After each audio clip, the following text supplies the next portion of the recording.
Namaste Makla, welcome back to my channel. Please like, share and subscribe my channel. ಮಕ್ಕಳ ಇವತ್ತು ನಾವು 7th standard ಇಂಗ್ಲೀಷ್ನಲ್ಲಿ FA1ಗೆ ಸಂಬಂಧಪಟ್ಟಂತಹ model question ಪೇಪರ್ನ ಈಗ ನೋಡ್ತಾ ಹೋಗೋಣ. ಫಸ್ಟ್ ಹೆಡಿಂಗ್ ನೋಡಿ, choose the correct answer.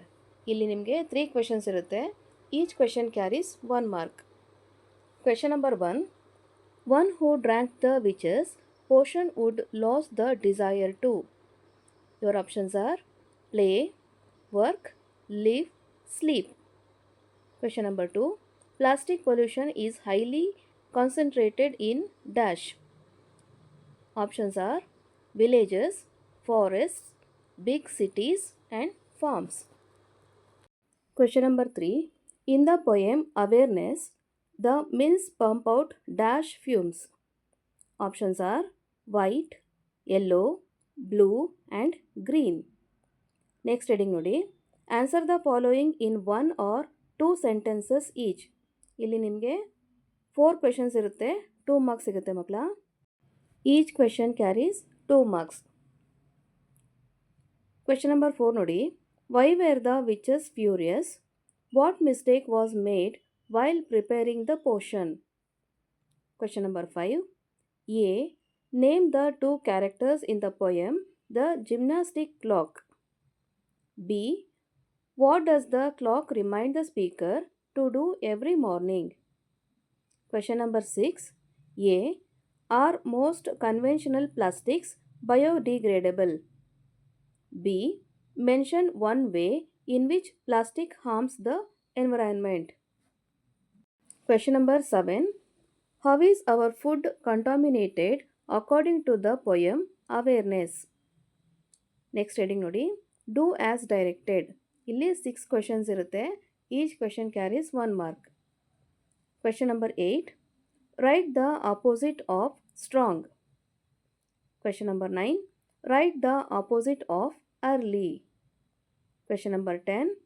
Underline the action word in children play every evening. ಇದರಲ್ಲಿ ಯಾವುದು ಆ್ಯಕ್ಷನ್ ವರ್ಡ್ ಇರುತ್ತೋ ಅದಕ್ಕೆ ನೀವು ಅಂಡರ್ಲೈನ್ ಮಾಡಬೇಕು ಮಕ್ಕಳ. Children play every evening. Okay. Next, question number 11. Add the suffix able to the word confirm. Comfort. Comfort ಅನ್ನೋ ವರ್ಡ್ಗೆ ಏಬಲ್ನ ನೀವು suffix ಮಾಡಬೇಕು. Next, question number 12. Form a noun from pollute. ಪೊಲ್ಯೂಟನ್ನು ಯೂಸ್ ಮಾಡಿ ನೌನ್ನ ನೀವು ಫಾರ್ಮ್ ಮಾಡಬೇಕಾಗತ್ತೆ. Question number 13. Fill in the blank with a suitable question word. Dash book do you want? ಇದಕ್ಕೆ suitable ಆಗುವಂತಹ ಕ್ವೆಶನ್ ವರ್ಡ್ನ ನೀವು ಹಾಕಬೇಕು. ಕ್ವೆಶನ್ ವರ್ಡ್ಸ್ ಯಾವುದಾದ್ರು ಮಕ್ಕಳ? ವಾಟ್, ವೇರ್, ವಿಚ್ ಅಲ್ವಾ, ಹೌ, ಇದೆಲ್ಲ ಕ್ವೆಶನ್ ವರ್ಡ್ಸ್. ನೆಕ್ಸ್ಟ್ ಹೆಡಿಂಗಲ್ಲಿ ನೋಡಿ, read the extract and answer the questions. ಇಲ್ಲಿ ನಿಮಗೆ 2 ಕ್ವೆಶನ್ಸ್ ಇರುತ್ತೆ. Each question carries 1 mark. There has to be something that someone can do, like raise the awareness to those around you.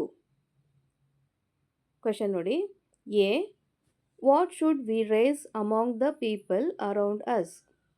B, why is such awareness necessary? Okay, next ಹೆಡಿಂಗಲ್ಲಿ ನೋಡಿ, writing skills. ಇಲ್ಲಿ ಒಂದೇ question ಇರುತ್ತೆ, ನೀವು ಅದಕ್ಕೆ answer ಮಾಡಿದ್ರೆ 1 mark ಸಿಗುತ್ತೆ ಮಕ್ಕಳ. Question number 15.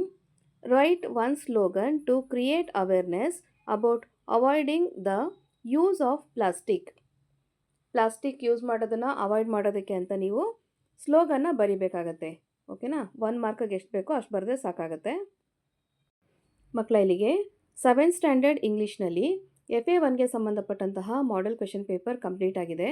ಈ ವಿಡಿಯೋ ನಿಮಗೆ ಇಷ್ಟ ಆದಲ್ಲಿ ದಯವಿಟ್ಟು ನಮ್ಮ ಚಾನಲ್ನ ಲೈಕ್ ಮಾಡಿ, ಶೇರ್ ಮಾಡಿ, ಸಬ್ಸ್ಕ್ರೈಬ್ ಮಾಡಿಕೊಂಡು ನಾವು ಹಾಕುವಂಥ ಎಲ್ಲ ವಿಡಿಯೋನ ನೋಡ್ತಾ ನಮ್ಮನ್ನು ಎನ್ಕರೇಜ್ ಮಾಡ್ತಾ ಹೋಗಿ ಮಕ್ಕಳ. Thank you for watching. Bye bye.